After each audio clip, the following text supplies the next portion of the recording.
Como na outra aula nós aprendemos a articular modelos para trabalho no ASA e vimos os procedimentos laboratoriais até a execução e a fundição da infraestrutura metálica, agora nós temos a infraestrutura metálica em posição, né, pronta, já ajustada no modelo para trabalho, e o técnico nos envia para que a gente para que nós possamos dar o prosseguimento, né, da prova clínica dessa infraestrutura e fazer os ajustes necessários. Então nós vamos executar nessa aula nós vamos executar a prova clínica da infraestrutura da prótese fixa. Nós vamos, se houver necessidade de soldagem da infraestrutura, né, quando for uma prótese fixa múltipla, então nós vamos aprender como executamos a prova clínica e todos os procedimentos para dar subsídios para que o técnico depois faça a cobertura, aplique a cobertura de porcelana nessa infraestrutura, completando o nosso trabalho, né, planejado.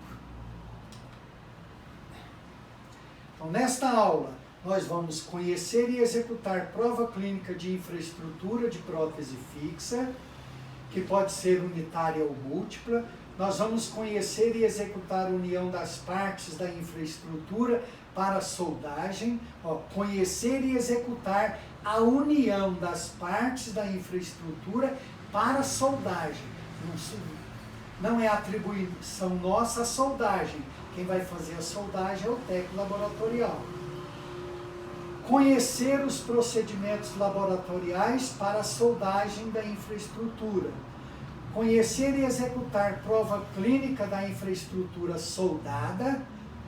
Conhecer e executar registro interoclusal sobre a infraestrutura. Conhecer e executar moldagem de transferência. Conhecer e executar confecção de modelo de transferência e promover a articulação do modelo de transferência no articulador semiajustado. Até agora vocês conhecem modelo de estudo, vocês conhecem modelo de trabalho ou para trabalho, mas não conhecem modelo de transferência. Nós vamos aprender agora a confecção de moldagem de transferência e obtenção do modelo de transferência e como articulamos o modelo de transferência no articulador semiajustado.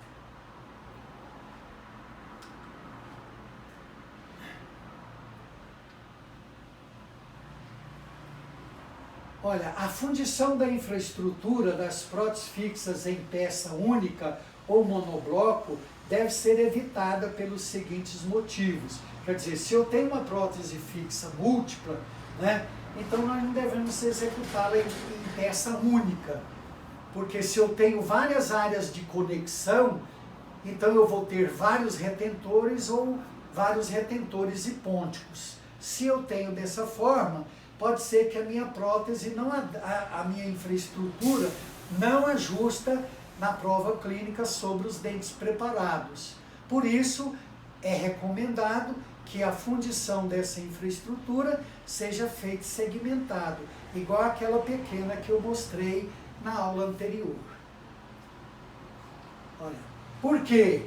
Porque os materiais de moldagem apresentam contração de polimerização na ordem de 0,11 a 0,45%.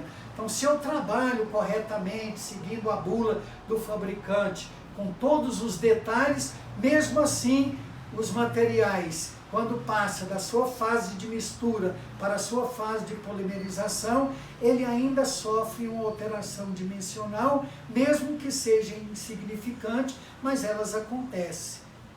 Né? Os gessos especiais, quer dizer, os gessos do tipo 4, também sofrem expansão média na ordem de 0,9%. Quer dizer, se eu trabalhei com gesso, com todos os cuidados, ele ainda sofre alteração dimensional. Então eu preciso trabalhar com os cuidados, sabendo que ainda tem um pouquinho de alteração, né?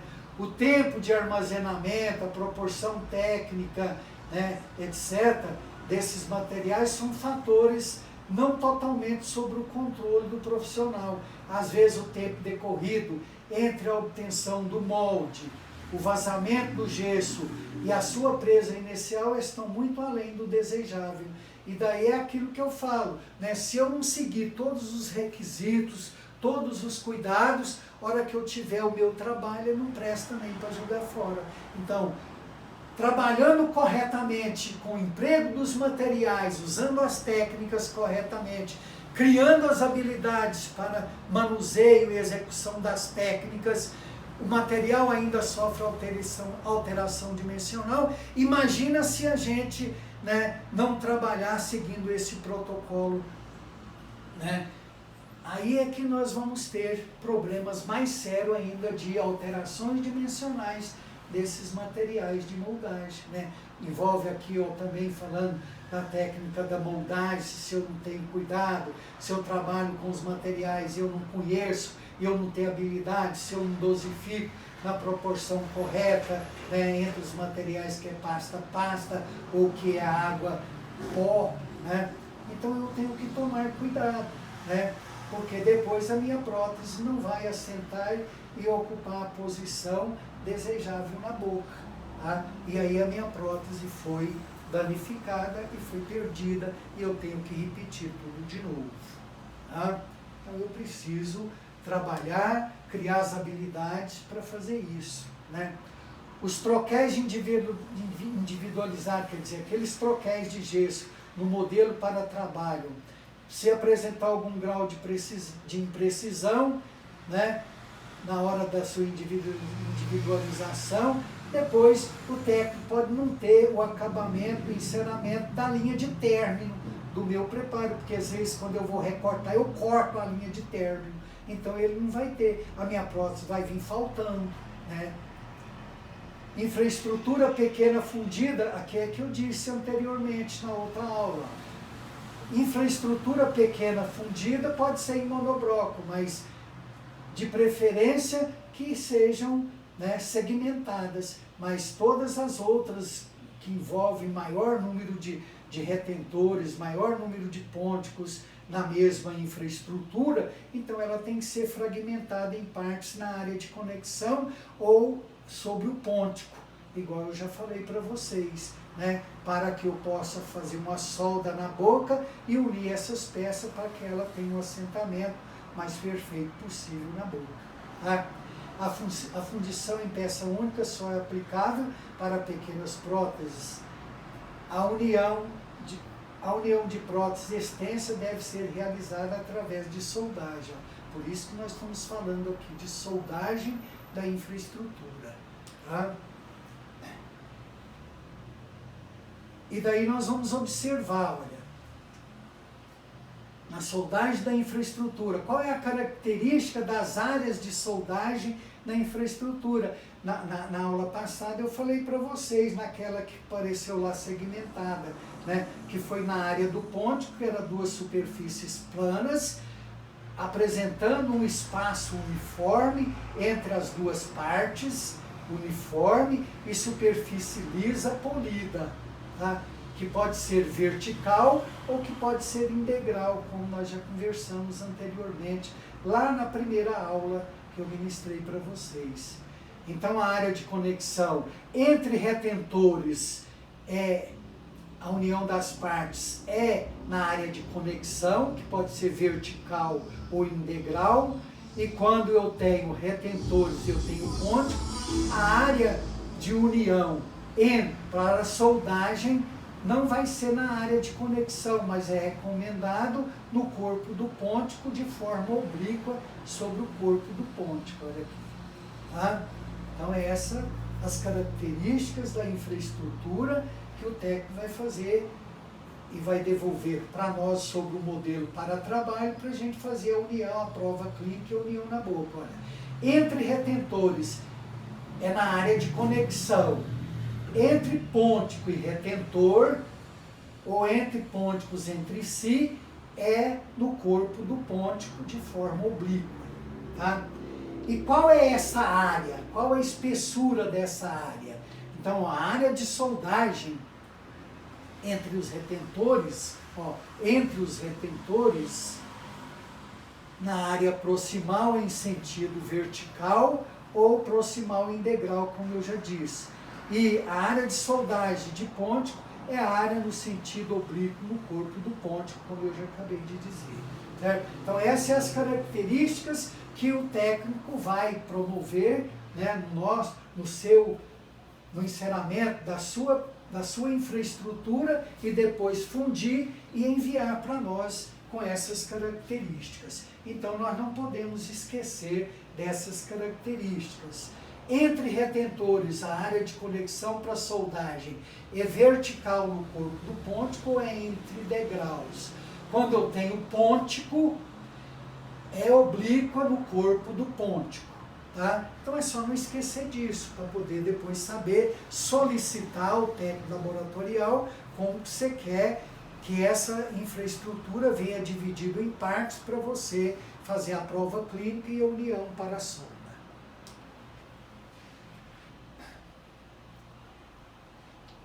Característica do espaço. Qual que é o espaço entre essas áreas de solda? Nós vamos ter várias ligas para fazer essa fundição e a união entre as partes a serem soldadas, né? Então nós vamos observar, ó, eu tenho ligas alternativas. O que é ligas alternativas? Ligas alternativas é liga de cromo cobalto, é liga de níquel cromo, tá? É liga de prata. Isso são ligas alternativas. E nós temos as ligas áureas, tá? E nós temos as ligas áureas. Então vamos observar. Para as ligas alternativas, essas que eu acabei de mencionar, o espaço para a soldagem deve estar entre as partes na ordem de 0,2, 0,3 até, no máximo, 0,5 milímetros. Então é esse espaçozinho aqui, ó, entre a superfície a serem soldada. Então é 0,2 a 0,3 até, no máximo, 0,5 milímetros. Tá? Para as ligas nobres, as ligas áureas, é no máximo até 0,2. Então é 0,2 milímetros. Se eu aumentar, eu não vou conseguir com a liga áurea o escoamento da liga e a união entre as partes para se fazer a soldagem. Por que as ligas alternativas eu preciso de um espaço um pouquinho maior e nas ligas áureas eu preciso de um espaço menor? Não pode ultrapassar esses 0,2 milímetros. É só você lembrar, quando a liga áurea de soldagem é fundida e ela é injetada, o escoamento dela é igual a gota d'água, é igual a água, certo? Ela escorre e penetra em qualquer fenda, em qualquer espaço.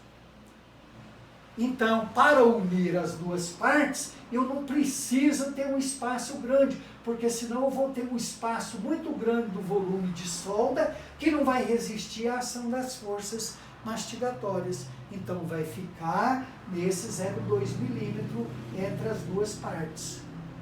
Agora, a liga não nobre, uma liga de níquel cromo, uma liga de cromo cobalto, quando ela entra em estado de fusão e estado líquido, e que se você virar e ela for escorrer, o escoamento dela é igual melaço, é igual mel. Então ele é mais viscoso. Se o espaço for muito pequeno, ela escoa e não preenche todo o espaço. Tá? Ela não preenche todo o espaço e fica parte sem preenchimento e unida com a